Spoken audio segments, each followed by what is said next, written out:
दोस्तों एक बार फिर से आप सभी का आपके अपने YouTube channel English with Dilip sir में स्वागत है। दोस्तों फाइनली आज मैं हिस्ट्री ऑफ इंग्लिश लिटरेचर के सीरीज को शुरू कर रहा हूं, जो बिल्कुल एज वाई हम एक एक करके बड़ी ही बारीकी से कंप्लीट करूंगा। हम लोग चीज़ों को समरी बेस्ड पढ़ेंगे, न कि हम पूरा डिटेल्स जाएंगे। जो भी आपके लिए इम्पोर्टेंट पॉइंट बन सकते हैं उन सबको मैं कवर करूंगा। आज के सेशन में हम लोग दोस्तों क्रोनोलॉजी देखेंगे कि हिस्ट्री ऑफ इंग्लिश लिटरेचर में किस कालखंड के बाद अर्थात किस एज के बाद कौन सा एज आता है। तो आगे बढ़ने से पहले दोस्तों यदि आप इस चैनल पे नए हैं तो प्लीज़ चैनल को सब्सक्राइब कर लीजिए और वीडियो अच्छा लगे तो एक लाइक और एक शेयर आप अवश्य ही कीजिएगा। दोस्तों क्रोनोलॉजी की बात करें तो सबसे पहला आपका जो पीरियड आता है हिस्ट्री ऑफ इंग्लिश लिटरेचर में वो आता है द ओल्ड इंग्लिश पीरियड। दोस्तों आप इसे एंग्लो सेक्शन पीरियड के नाम से भी जानते हैं, याद रखिएगा द ओल्ड इंग्लिश पीरियड या एंग्लो सेक्शन पीरियड। यहाँ पे इसका जो दोस्तों टाइमिंग है वो 450 से 1066 है। ठीक है दोस्तों।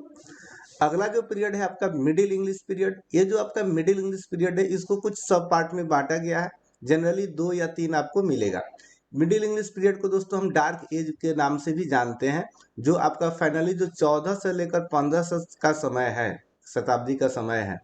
इसमें कोई खास लिटरेचर का विकास नहीं हुआ, इसलिए दोस्तों इस एज को हम डार्क एज के नाम से भी जानते हैं। मुख्य रूप से इस एज को हम 2 पार्ट में बांटते हैं, द एंग्लो नॉर्मन पीरियड और द एज ऑफ चौसर।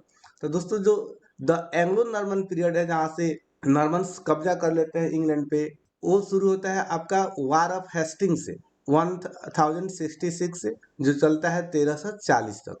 उसके बाद दोस्तों जॉफरी चौसर का युग माना जाता है। इस समय के वो बहुत ही इमिनेंट फिगर रहे, जिनका जिनका 1340 से लेकर 1400 तक हम मानते हैं। और जनवरी से 64 के बाद लिटरेचर के क्षेत्र में कोई भी अच्छी रचना नहीं हो पाई, इसलिए दोस्तों इस एज को हम लोग डार्क एज के नाम से भी जानते हैं। तो आप जाने कि हम मिडिल इंग्लिश पीरियड जो है 1066 से चलता है 1500 तक, तो 1500 तक चलता है, जिसको हम कुछ सब पार्ट में बांटे हैं। फिर आता है finally the most important age, जो सबसे महत्वपूर्ण एज है, इसे हम अर्ली मॉडर्न एज के नाम से भी जानते हैं, रीनेसांस। इसका स्पेलिंग दोस्तों आप याद कर लीजिएगा, RENAISSANCE, द रीनेसांस, जो 1500 से लेकर 1600 ईस्वी तक चलता है। दोस्तों याद रखिएगा कोई भी अगला एज जो आता है वो अचानक नहीं आता है, बल्कि उसके कुछ विशेषताएं शुरू हो जाती है। पहली जो एज है उससे कुछ बदलाव शुरू होते हैं, इसलिए थोड़ा सा टाइमिंग आगे पीछे होता है, उसे घबराना नहीं है, लेकिन हाँ आपको एक क्रम ध्यान रहना चाहिए। दोस्तों जो इलिजाबेथ जो आपका रीनेसांस है, इसमें कुछ एज आते हैं जैसे इलिजाबेथन एज। तो दोस्तों जो इलिजाबेथन एज है इसका जो टाइमिंग है वो 1558 से लेकर है 1603 तक। इसे हम एज ऑफ शेक्सपियर के नाम से भी जानते हैं, age of William Shakespeare, age of William Shakespeare के नाम से जानते हैं। फिर आता है आपका जैकोबियन एज। जैकोबियन एज जो दोस्तों है वो 1603 से 1625 तक चलता है। इसे हम age of John Donne, John Donne कौन है दोस्तों, एक मेटाफिजिकल पोएट है। इसके अलावा जो आपका कैरोलाइन एज है 1625 से 1649 तक, इसे हम एज ऑफ मिल्टन के रूप में जानते हैं, एज ऑफ मिल्टन। ये काफी इंपॉर्टेंट पॉइंट है दोस्तों, आप इसको जरूर नोट डाउन कीजिएगा। तो एज ऑफ मिल्टन हो गया। अब दोस्तों ये जो आपका कैरोलाइन एज है इसे हम प्यूरिटन एज के नाम से भी जानते हैं, याद रखिएगा Puritan age, age of Milton या कैरोलाइन एज को हम प्यूरिटन एज के नाम से जानते हैं। दोस्तों ये जो आपका एलिजाबेथन एज है ये आपके लिए काफी इंपॉर्टेंट है, इस पर विशेष फोकस करने की जरूरत है। दोस्तों इसी के अंतर्गत आपके आते हैं यूनिवर्सिटी विट्स, जिनसे सवाल अक्सर एग्जाम में पूछे जाते हैं। दोस्तों यूनिवर्सिटी विट्स पे हम लोग आगे एक वीडियो बनाएंगे। ये जो इलिजाबेथन एज है, इस समय इलिजाबेथ फर्स्ट, याद रखिएगा इलिजाबेथ फर्स्ट वहाँ की महारानी बनती है, जिसका नाम होता है इलिजाबेथन एज। उसके बाद जोकोबियन एज में आता है, तो जोकोबियन एज में जेम्स फर्स्ट दोस्तों वहाँ का राजा बनता है, जेम्स फर्स्ट। जेम्स फर्स्ट के बाद आपका कैरोलाइन एज में चार्ल्स फर्स्ट राजा बनता है, याद रखिएगा ये भी इंपॉर्टेंट पॉइंट है, चार्ल्स फर्स्ट। तो ये तीनों ही first first first, Elizabeth first, queen Elizabeth first, James first और चार्ल्स फर्स्ट। तो यहाँ तक दोस्तों उम्मीद करते हैं कि आपका क्लियर हो पाया होगा। अब आता है आपका कॉमनवेल्थ पीरियड जो 1649 से 1660 तक चलता है। तो आप स्क्रीनशॉट ले लीजिएगा दोस्तों।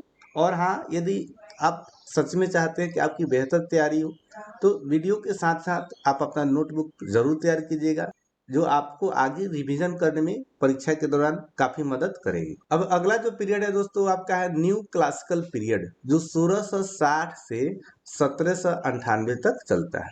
तो न्यू क्लासिकल पीरियड को भी दोस्तों कुछ सब पार्ट में बांटा गया है। जैसे पहला है द रेस्टोरेशन पीरियड। तो जो द रेस्टोरेशन पीरियड है ये 1660 से 1700 ईस्वी तक चलता है। तो द रेस्टोरेशन पीरियड के बाद आता है द ऑगस्टन एज। तो द ऑगस्टन एज जो है वो 1700 से 1745 तक चलता है।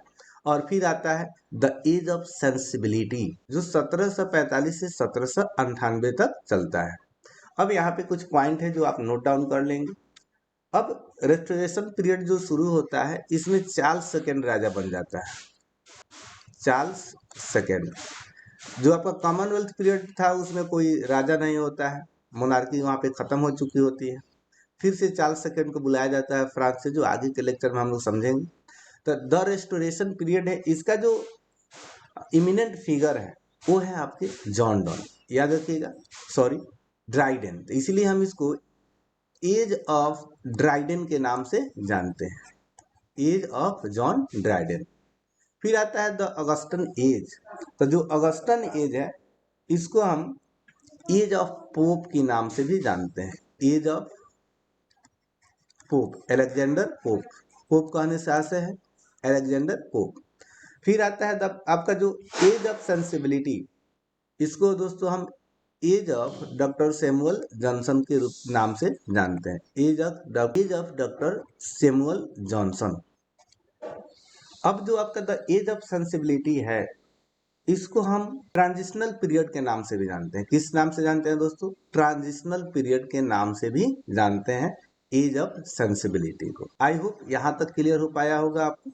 अगला पीरियड जो आता है वो आता है रोमांटिक पीरियड, जो 1798 से लेकर 1837 तक चलता है। अब इसका कोई दो पार्ट नहीं, लेकिन हाँ इनके कवियों को हम दो पार्ट में बांटे हैं जो आगे हम लोग देखेंगे। विक्टोरियन पीरियड इसके बाद आता है 1837 से लेकर 1901 तक। तो न्यू क्लासिकल पीरियड, फिर रोमांटिक पीरियड, विक्टोरियन पीरियड, इसे हम रोमांटिक एज भी बोल सकते हैं दोस्तों। ये पीरियड कहें या एज कहें, बात एक ही है। तो जो आपका विक्टोरियन पीरियड है इसको दो पार्ट में बांटा गया है दोस्तों। जब क्वीन विक्टोरिया महारानी बनती है तो वहां से विक्टोरियन पीरियड शुरू होता है। इसका कवि का दो पार्ट्स, कवि का दो ग्रुप है, इसमें पोएट्स के दो ग्रुप हैं, याद रखिएगा। एक है द प्री रेफेलाइट्स जो 1848 से लेकर 1860 तक चलता है।